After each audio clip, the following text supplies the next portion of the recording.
Can we make 5,000 likes to this videos? If we make 5,000 likes to this video, we will upload more patriotic news. Thank you. Republican senators prove to America they are nothing but filthy liars. For 7 years every Republican lawmaker running for office ran on repealing Obamacare.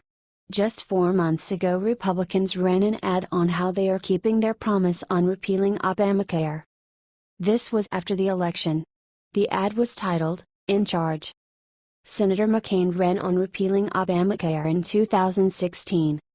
McCain lectured Democrats to wake up to the failure of Obamacare last September. But last week John McCain flew back to Washington, D.C. this week to lecture Americans and kill the repeal of Obamacare. John McCain is a liar. Republican Senators Susan Collins and Lisa Murkowski are liars. They all ran on repealing Obamacare. This should have happened President Trump's first week in office. But last week Republicans proved they are filthy liars. It's hard to believe anything these politicians say going forward. President Trump was right. It's time to drain the swamp. Tammy Bruce responded appropriately to the Republican Party failures and lies on Friday. The question that American voters and Trump voters are now having to ask: who is the problem here? The Democrats have always been honest about being losers and not being in touch with the American people. But the Republicans have lied to people, according to Eric Kander, lied to get elected. That's what the American people are going to have to address.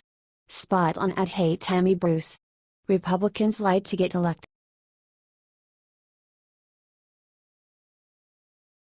You're fired. Trump's team crushes White House mole with a colossal sledgehammer. President Trump, obviously weary of constant leaks, has now had enough. His new communications director, Anthony Scaramucci, has been sent in to plug the leaks, and it's clear that heads are going to roll. In fact, one already has. Before our Democratic friends get all self-righteous over this act of shutting down leaks, and start making the false claim that the Trump administration is trying to act in secrecy, we have a question: where might we find the recordings or Mr. Obama's and Mrs. Clinton's private conversations in the White House? Better yet, let's record the meetings of the Federal Reserve Board and release them to the public. That would no doubt scare the daylights out of anyone who understood what was being said. The fact remains that organizations cannot function without some degree of confidentiality. Mr. Scaramucci's job is to keep confidential White House information contained within the White House. That he's serious about doing his job is illustrated by the fact that he has already fired one suspected leaker, Michael Short. That should send a message to others with loose lips. Breitbart Bart Short, an ally of White House Chief of Staff Reince Priebus and now former Press Secretary Sean Spicer, who resigned last week, was terminated on Tuesday by new White House Communications Director Anthony Scaramucci. Politico's Tara Palmieri was the first to report the news. Newly appointed White House Communications Director Anthony Scaramucci said on Tuesday that he plans to dismiss Assistant Press Secretary Michael Short, Palmieri wrote on Tuesday morning. It would be Scaramucci's first step toward shaking up the communications shop, which has been dominated by former Republican National Committee staffers loyal to White House Chief of Staff Reince Priebus, a former RNC chairman. It is unlikely that Short will be the only one to go. Recall that the RNC was filled with never-Trumpers. Hence it's quite possible that some of these would like to insinuate themselves into his administration only to curry favor with selected outside contacts by leaking information about an administration, the head of which they cannot stand. As such, they all need to be identified and fired immediately. Short seems to have trouble getting the message, and he sounds like someone whose words should not be taken at face value. H.T.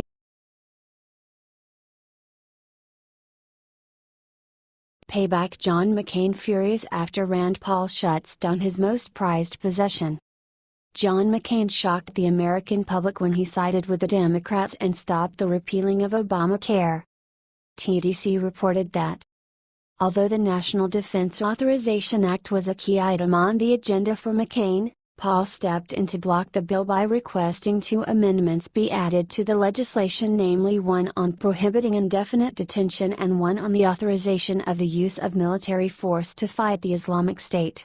McCain's frustration with Paul stems from his desire to pass them as soon as possible, mostly because he leaves to Arizona on Monday to begin cancer treatment, according to sources who spoke with CNN. As CNN noted, the fact that McCain is leaving Monday helps to explain why GOP Senator Mitch McConnell would let the vote occur in the midst of a heated debate on health care reform. McCain said in a statement, "For 55 years in a row, Congress has passed the National Defense Authorization Act, which provides our men and women in uniform with the resources, capabilities, and pay and benefits that they need to perform their missions on behalf of the American people and keep our country safe. This legislation is more vital than ever. What do you think of this? Share your opinion."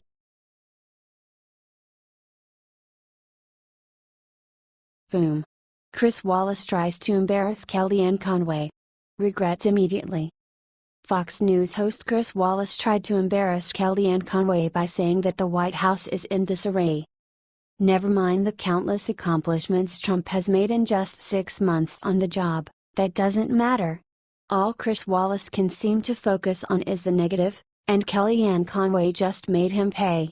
This is yet another pathetic attempt to embarrass President Trump by insinuating he doesn't have control of his staff, and Kellyanne Conway was having none of it. You can watch the video here. What do you think of this? Share your opinion.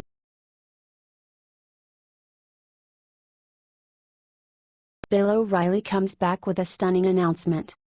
A few months passed since Bill O'Reilly was fired from Fox News after the sexual harassment accusations by various women. Now, he has resurfaced on Twitter to make a surprising announcement to his fans and introduce them to someone special in his life. O'Reilly reportedly just introduced fans to his new companion, a corgi monster with one limp ear and affection for the beach. This comes after media reported that rumors are going around that O'Reilly and Sean Hannity are talking about teaming up on a new joint venture on another network. New York Magazine's Gabriel Sherman went on MSNBC on Sunday to say that his sources say that Sinclair Broadcasting wants to hire the media heavyweights as part of their effort to become the premier right-leaning news platform of the post-Roger Ailes world. "My sources in and around Fox say that he and Bill O'Reilly are potentially in talks to take their shows to Sinclair," Sherman said. Bill O'Reilly's wanted to get back into the game. So, Sinclair really wants to build the future of a conservative media empire, and poaching Fox's biggest names would help them do that. What do you think of this? Share your opinion.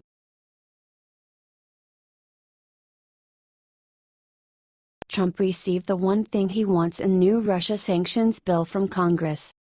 After the new sanctions towards Russia coming from Congress, Russian President Vladimir Putin decided to eject 755 U.S. diplomats from his country.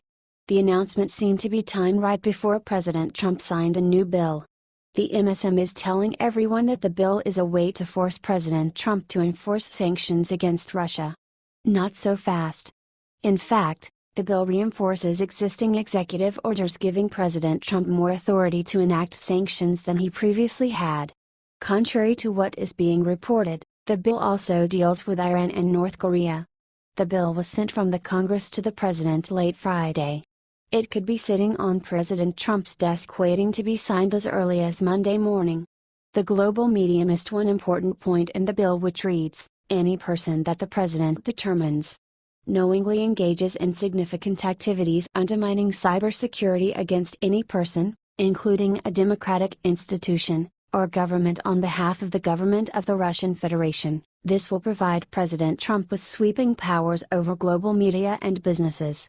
For example, let's say the Russian office of CNN reports on an element of U.S. security and President Trump determines that their news report undermines cybersecurity against the United States. In that case, he will now have the authority to freeze assets and cash of that foreign entity.